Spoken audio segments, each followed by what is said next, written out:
Okay, so I got some new audio equipment that I'm testing out right now for the first time. It's going to make my videos much better quality, at least audio-wise, and I hate that this is the first video I'm recording on it. So recently there was a lot of issues raised in the community about a certain YouTube video that came out, stop motion of Transformers.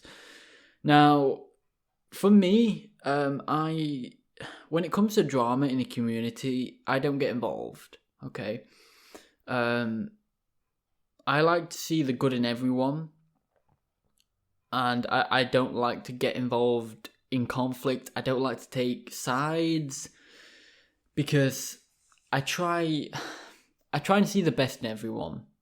If someone's been horrible to me, I will, try and forgive and forget and everything like that.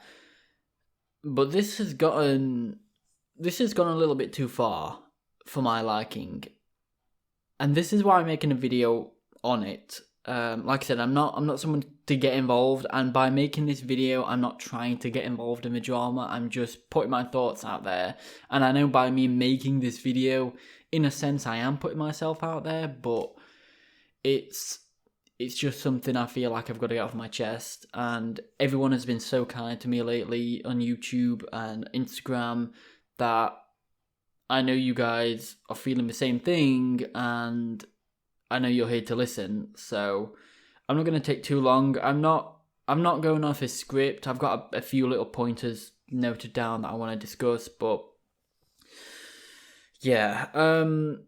So I'm not going to talk about the person. I'm not going to talk about the video. I feel like enough has been said about that, and I'm here to talk about how I feel and how I think we're going to move on from this. So I have never had any interaction with this person. I've seen the video, but I've never spoken to this person. I've not auditioned for him. He hasn't auditioned for me. We've not been involved in either project for each other, so I'm not going to make any references to him because I don't know him. But I have seen videos, I have seen the actual video, and I've seen screenshots of the messages. So this has upset me. I'm not going to sugarcoat it. This has really upset me. Okay, I'm going to be, sort of vulnerable in this video and just get my thoughts out there. It's not going to be the happy version of me that it usually is. I've got to get this off my chest, and I know a lot of you feeling the same. This is not okay. So, I have been a Transformers stop motion creator since I was 13. I'm 24 now. So, 11 years. It's about 11 years. 10, 11 years. Stop motion is something that I use to get my own mental health out there. I use certain characters in certain situations. I get them to say certain things. I get them to think certain things and do certain things that maybe I've done or I should have done or I didn't do that I should have. Because this is a way for me to have a little bit of self-therapy for myself. To get something that I found traumatic in my life or upsetting and get it out there to see how a character would react in the same situation I was in. For example, if I've gone through a bit of a depressive episode, or if I've suffered from any anxiety, or if I've had a really, really tough situation I've been in, I could put Optimus through that, adding to his character development to add to it, but also for me to get it off my chest if it's bothered me. And the reason I'm doing that is because I want to see if Optimus Prime would be able to take that situation on as well. And I made reference to this in my Peter Cullen video when I met him on GalaxyCon.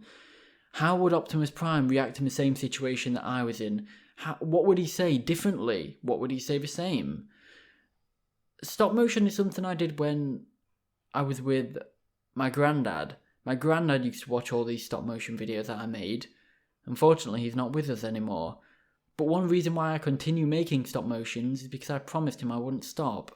And even if I didn't promise him, I think I'd still be doing it because I've got stories to tell and it's my hobby, it's my passion, it's what I want to do. But I've also made a promise that I wouldn't stop, I'd keep telling the stories. And that's my reason for doing this, as well as telling my own Transformers story, my own version. But that's my reason for doing this. It's personal. Now, I've got a lot of cast members who I'm very lucky to have. They are amazing. And doing stop motion has been probably one of the greatest experiences of my life, getting to know my best friends. Because I'm not here to talk about my life, but growing up was hard for me. And to meet people in this stop motion community who have similar experiences, and they also enjoy your company and you enjoy theirs, and you help each other out with your own series. It's an honour. It's really an honour.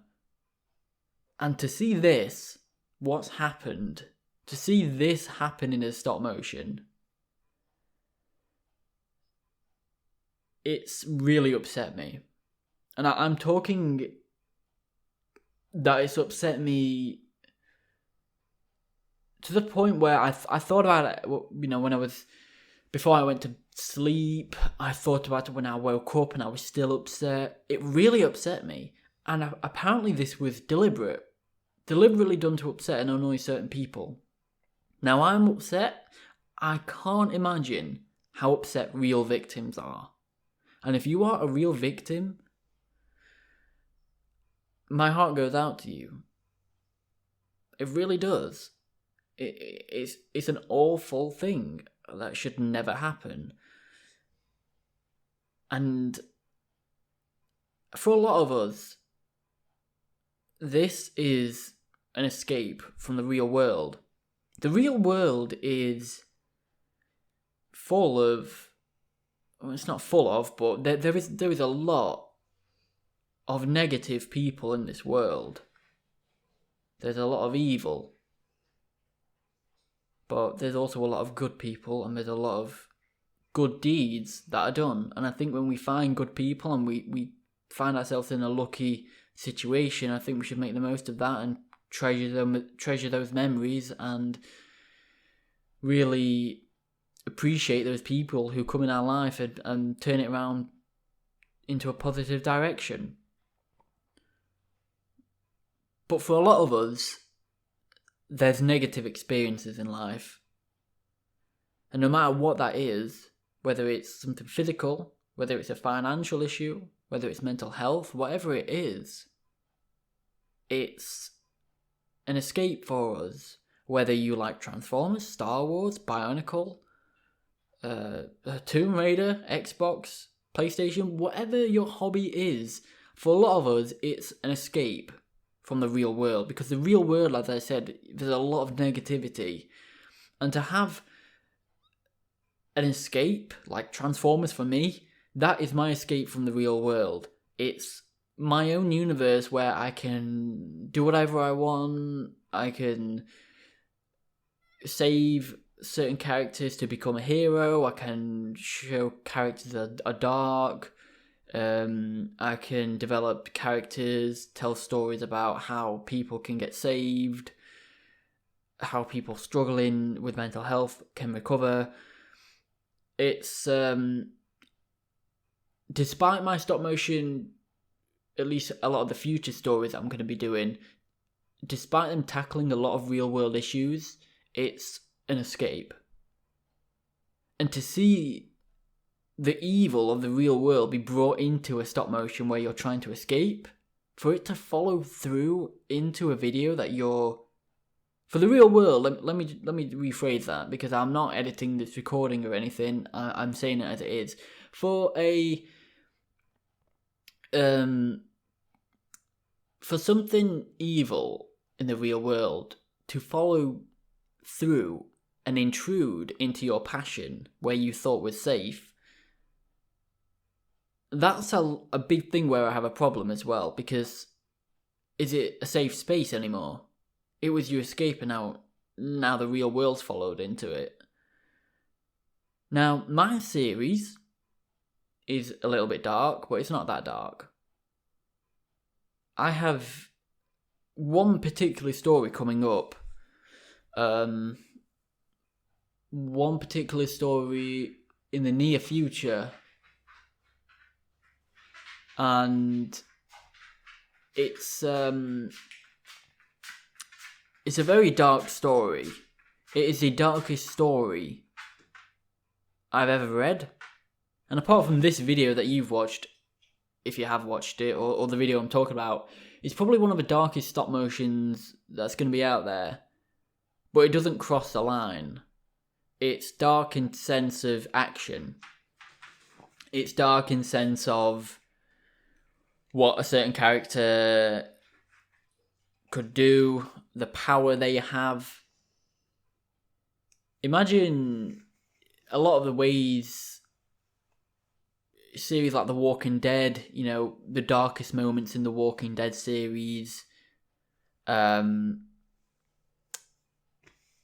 very dark, but they don't cross the line. That's what my series is like. It has dark moments, but I'm not going to cross the line. I'll have warnings at the start of the episode saying, you know, don't watch if you don't want to.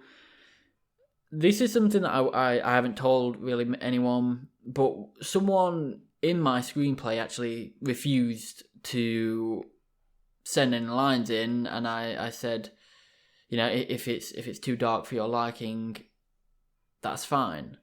I respect your boundaries. And again, it wasn't dark in the sense of what's happened, it's dark in the sense of action, fighting. But if someone doesn't wish to be a part of a screenplay, I respect their decision. I'm not going to force them to stay. I'm not going to force them to say a line. I'm not going to cross that line that has been crossed already by someone.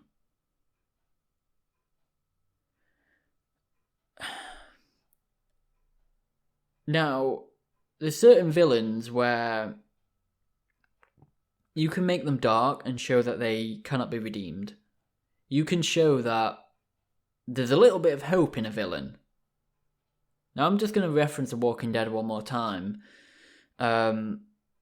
So, this is spoilers ahead for anyone who hasn't watched The Walking Dead seasons 7 to 11. Okay, so spoiler ahead, let's do a spoiler warning, season 7 to 11. So there's a character in The Walking Dead called Negan, and he kills two of the main characters when he first comes into the show.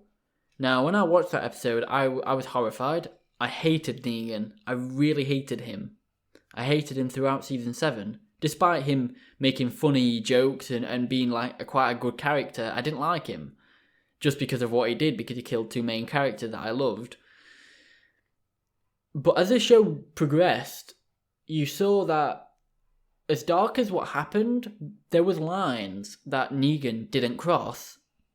There is a moment where Negan takes someone prisoner, a female prisoner, and one of Negan's own henchmen tries to force himself onto Negan's prisoner. Now, Negan comes in and witnesses him trying this, and Negan is disgusted. Now, this is a guy we're talking about who's killed two of the main characters brutally and killed loads of other characters. And he kills his own henchman to save his prisoner of his enemy. Now, that really shows, to me, there are lines that even villains won't cross. Or anti-heroes, whatever you want to call them. There are lines that are not to be crossed. And, you know, later on, Negan shows quite good promise that maybe there's good in him. And in my opinion, he redeems himself. Because there are characters, there are villains that will do something horrible and eventually they will feel bad. And then there are villains where no matter what they do, they don't feel any remorse, they don't feel any guilt. Now, I plan to do a little bit of both in my series. I plan to have some villains where you think, oh, maybe there's hope in them. Whether they take that chance of hope or not is up to that character. And there's villains where you think they have no chance of redemption. And like I said, my series gets dark in the sense of action. But it will never cross that line. Now, how do we move forward from this? And before actually go any further, I just sort of want to say as well. Now, something with my series is, although it has a lot of dark moments where characters might die or they might make a sacrifice, it has a lot of funny moments. So I like to balance it out. I literally did an episode where it balanced a darker episode out because prior to that episode, there were characters having fun and jokes and looking for alternate mode and everything like that. I've got another episode where characters are just cracking jokes. And you've got to have that because it emulates real life. Real life had a lot of up and downs. It has a lot of sad moments, a lot of happy moments, funny moments. And you need that balance. You need to balance that out with your audience because if you just make a dark series all the time, it's just going to be a fully dark series. It's not going to... The audience aren't going to come back and think, oh, wow, that was funny. I hope there's another funny moment in the future. If it's just death, it's just going to be dark and grim and gloomy. And I think after a while, the audience... it won't affect them in the same way because you just think, oh, another character's dead. Okay, fair enough. Oh, another character's dead. Okay. Whereas if you do at least what I'm trying to do, not saying this is the best way or anything, it's just how I'm doing it, but if you do what I'm doing, where if for the big battle a few characters might die, you might show generics getting killed, but as for your main cast, if you leave it quite a long time before a character dies, when a character does die, you think, oh, this is going to change it, this is going to change the situation. In 1,518 Days Without an Accident, which is my Halloween stop motion, there is, not saying who, but there's a character death. And that is the first character death I had since Jazz back in Dawn of Corruption Part 1. And they even reference it in the episode saying we've not had an Autobot die on us since Jazz. I don't know how everyone's going to react to this when they hear the news. And that's the thing, it's when you don't have deaths often, it hits more impactful. Now, one thing on my last point that I just want to discuss is how are we going to move forward from this? I think it set a clear line that there are boundaries that should not be crossed. There are boundaries that should never be crossed. And it's... I'm trying to find my words.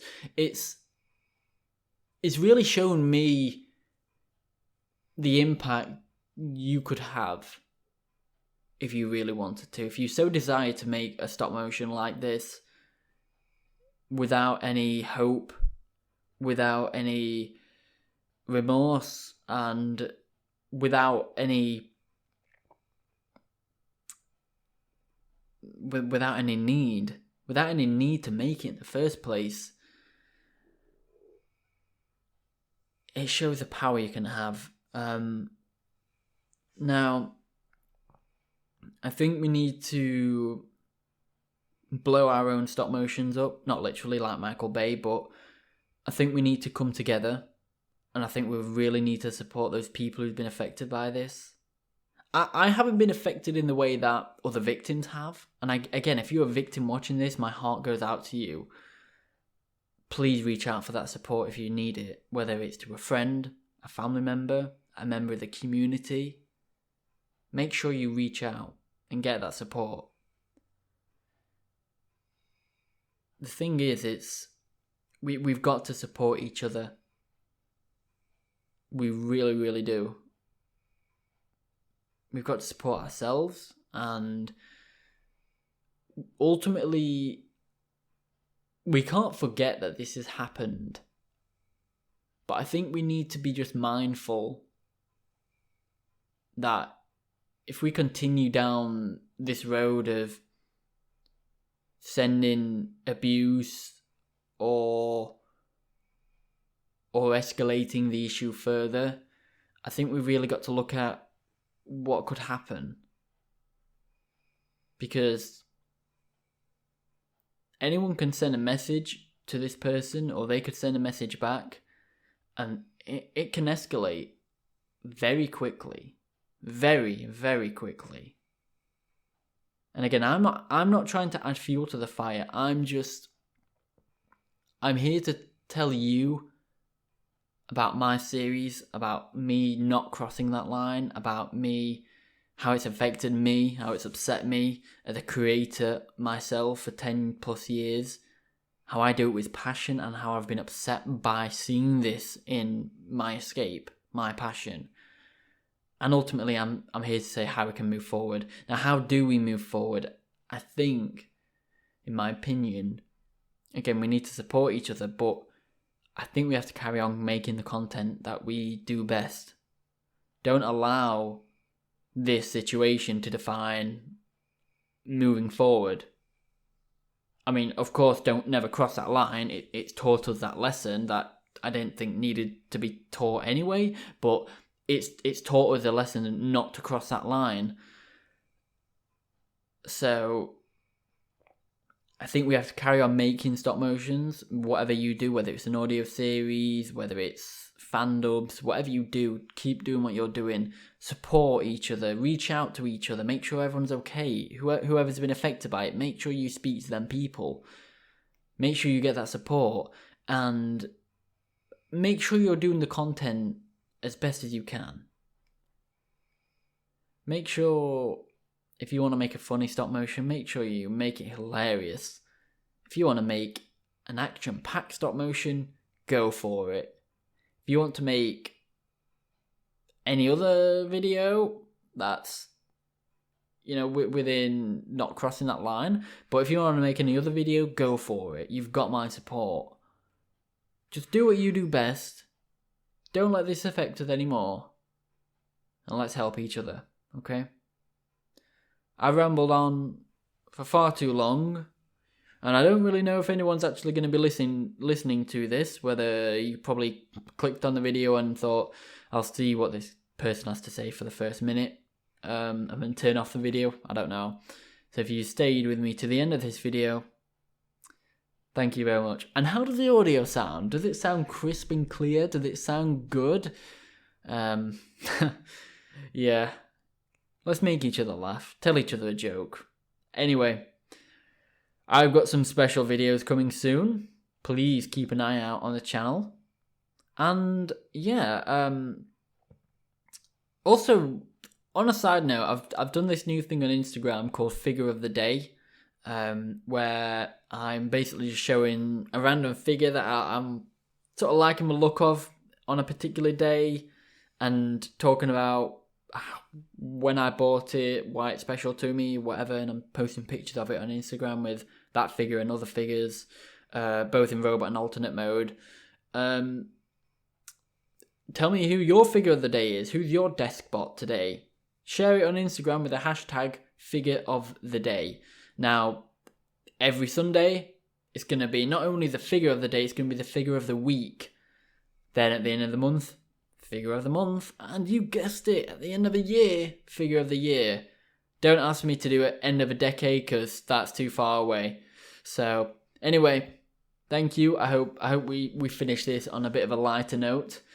And I've been talking for a long time, so I'm going to get myself some water. I'm going to hydrate myself. Make sure you hydrate yourself. Get plenty of water. If you want a cup of tea, because I'm from Britain. If you want a cup of tea, go and get yourself a cup of tea. If you want a Lucozade, get yourself a Lucozade. If you want a coffee or a hot chocolate, whatever you want, go and grab it.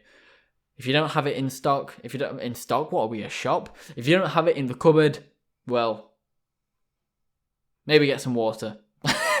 Maybe settle for some water. Anyway, that's me, done. Finish on a lighter note. Now take care. Hope everyone has a good day. And I'm really done this time. I'm done for good. I'm done.